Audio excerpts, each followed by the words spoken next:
niyo pong natutunghayan ang Phil Oil Flying V Center sa lungsod ng San Juan kung saan nagpapatuloy ang mainit na aksyon natin sa inyo ng NCAA Season 93. We've got JRU and Arellano para sa ating pangatlong laban kay Martes. Kanina nanalo ang Letran kontra sa EAC in a thrilling game, 83-80. And then in the second game, San Beda nanaig kontra sa CSB via a whopping 76-52 score. Now it's the Chiefs taking on the Heavy Bombers.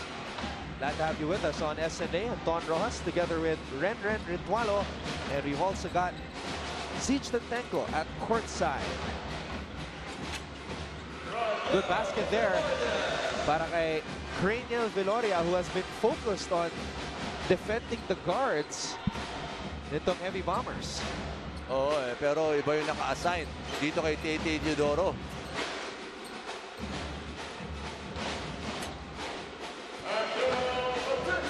Meanwhile, Abdel Patucci scores underneath.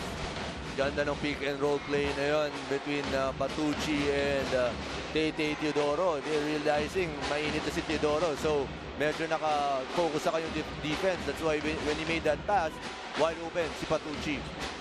Viloria drives, spins, fires. Too strong.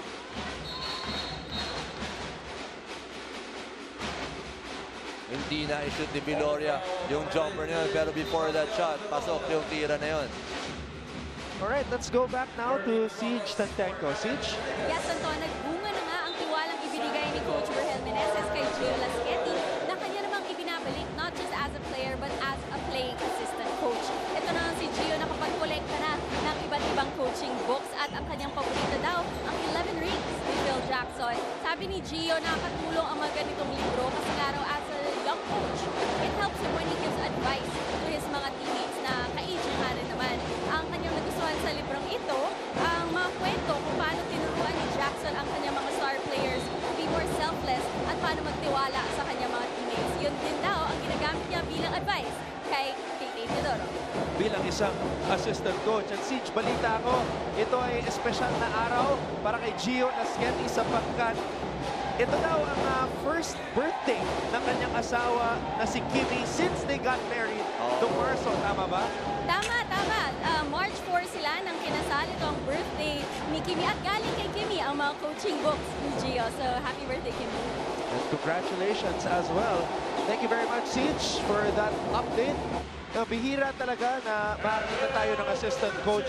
Bihira talaga, Still a player dito sa JRU. And imagine na-earn ni Lasqueti itong tiwala ni Coach Virgel Meneses. Yes, magandang experience to for Gio Lasqueti na habang naglalaro, may experience na siya sa coaching. 21-17. In and out on that shot by Alcoriza. Tate Teodoro has the basketball. Tate Teodoro! Oh, layo. Heat check para kay Tate Teodoro. Coach Virgel Meneses did not like that. Sorry agad si Tate. Lerwin Flores missing on that gimme. Ayaw pa din para kay Lerwin Flores. Points in the paint. 14 at 6 naman para si JRU. No, you will rarely see Lerwin miss a shot from that close. Oo, usually dinadunk niya na yun eh. Malinaw, tumama sa tuhod ni Abdel yung bola.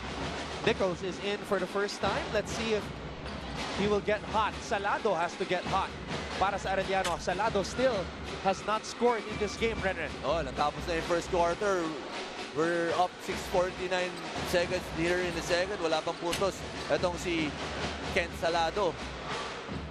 Oh, Lead nice pass. Alcoriza with the finish.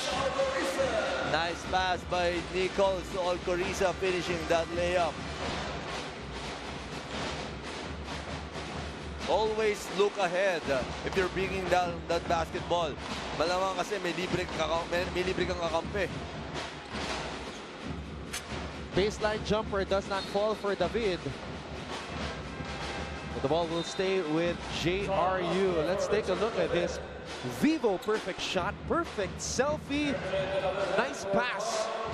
And the finish para dito kay Alcoriza.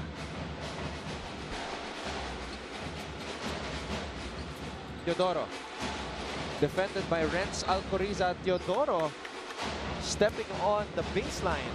Tumapak daw sa linya. Sabi ng referee, itong si Tay-Tay Teodoro, he was forced baseline by his defender. Sinabi ni Coach Verhel Meneses bago nagsimula ang season, JRU will go as far as Tay-Tay Teodoro can take them. True. Kaya gusto nila their main gunner makes smarter decisions. Oh, last game, I think he had 6 turnovers para sa JRU. Yun ang kailangan na maging improvement. Itong ni Tay-Tay Teodoro, yung mga turnovers niya. Kasi most of the time, he's the one holding the basketball. Coach Verhel Meneses calls for time. His team is still on top, 21-19.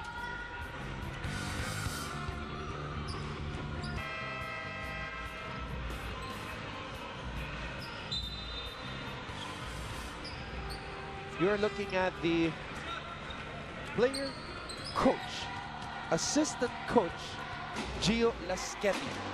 Oh, ang ganda rin ang nilaro niya. 11 points, 4 rebounds, 1 steal, 1 block. Pag ikaw siguro yung playing coach, kailangan patunayan mo sa mga ibang mong players na kaya mo rin maglaro. Di ba? Yung respect na ibibigay sa'yo, kailangan ma-earn mo yun. They won't give that respect if you don't earn it. And it's hard to earn the respect of that man, Coach Verhel Meneses. Yeah. One of the most accomplished players in Philippine basketball history, the aerial voyager. Actually, naging teammate niya si Coach Verhel Meneses and si Coach Jerry Codinera. We were teammates before in the Pro League.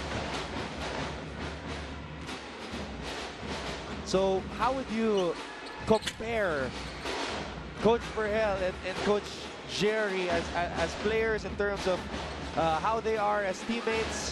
Well, number one, they're really good mentors, especially itong si Coach Jerry at si Coach Verhel kasi kakausapin ka niya talaga. If you're the young guns or the young players, upcoming young players na naging ka-teammate nila, kakausapin ka talaga nila at they're gonna give you advices. Not just on the court, but also off the court. Tay-Tay Teodoro, that was Verhel Meneses' move, the turnaround shot in the perimeter, converting again. Grabe, meron ng 7 puntos itong si Tay-Tay Teodoro. So nung panahon na yun, Ren, naisip mo na may potential maging mga coaches si Coach Jerry at Coach Verhel. Yes, of course. Siyempre, they're the leaders of the team and tapos nakikita ko yung leadership nila and their intelligence or their smart plays inside the floor. Tay-Tay Teodoro with a crossover. Tay-Tay Teodoro is on fire here in the second quarter. He can't be stopped. You have to double team him kasi pag hawak mo yung bola tapos nagsayaw na siya, it's gonna be hard. It's gonna be a long day for you.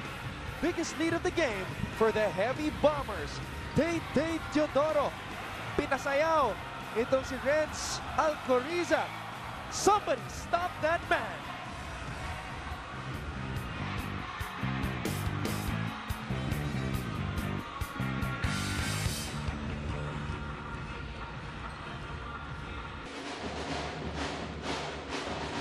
This is another Vivo player profile. Tay-Tay Teodoro, pinanganak sa Lucena City pero lumaki sa barangay St. Joseph dito sa San Juan. He's been playing basketball since he was in grade 6. And the story behind his name, his unique name, Tay-Tay, galing daw sa kumpare ng kanyang tatay. His late father, Tay-Tay's late father, Bernabe Sr., who died a couple of years ago. So that's the inspiration of Tay-Tay Teodoro, who has the basketball right now. Binigay dito kay De La Virgen. Abdel Patucci. Iyan ang kailangan ng JRU. Would you believe JRU was dead last year in rebounding? Oo, ang lakas ng JRU, yung backcourt nila, like sila Tay-Tay Teodoro, sila Laschetti, syempre, yan yung mga backcourt. Pero pagdating sa front court, medyo yun yung kulang nila. Yun ang kailangan tuunan ng pansin ng JRU Heavy Bombers. Sinabi mo rin, maraming fans si Ellie. Eto na, may nag-tweet, improving onggulo-onggulo. Si Paula Talosig naman, nakamit man ang unang pagkatalo, hindi ibig sabihin sila'y susuko. Laban Arellano, arangkada, salado. I like that, arangkada, salado. Sana Umarangkada na siya. Oo nga, kasi wala pang puntos. Itong si Kent Salado. 19.5 points per game. Yan ang average ni Salado. Nichols tries a short stab. Zach Nichols. Hindi gumagana yung tira sa labas. Pumasok sa loob. Itong si Nichols. Yes, that's the way to go. I mean, to get your rhythm. Go close to the basket first before you shoot from the outside. Grospe will head to the line for 2. Grospe, parang guard to na power forward. He's very mobile para sa position na yan. So he can attack from the outside. Alam mo rin, nakakatuwa ang kwento nitong si John Grospe. He hails from Giginto, Bulacan. And get this, he never played basketball in grade school and high school. Nag-varsity lang siya in college. Nagpa-tryout si Coach Verhel Meneses, who's also from Bulacan, Malolos, Bulacan. At naisip ni Irvin, sinabihan siya ng mga coaches niya sa Giginto, Bulacan, na subukan lang niya. So nag-tryout siya sa pa-tryout ni Coach Verhel at kinuha siya. And here he is, team captain, final year in JRU.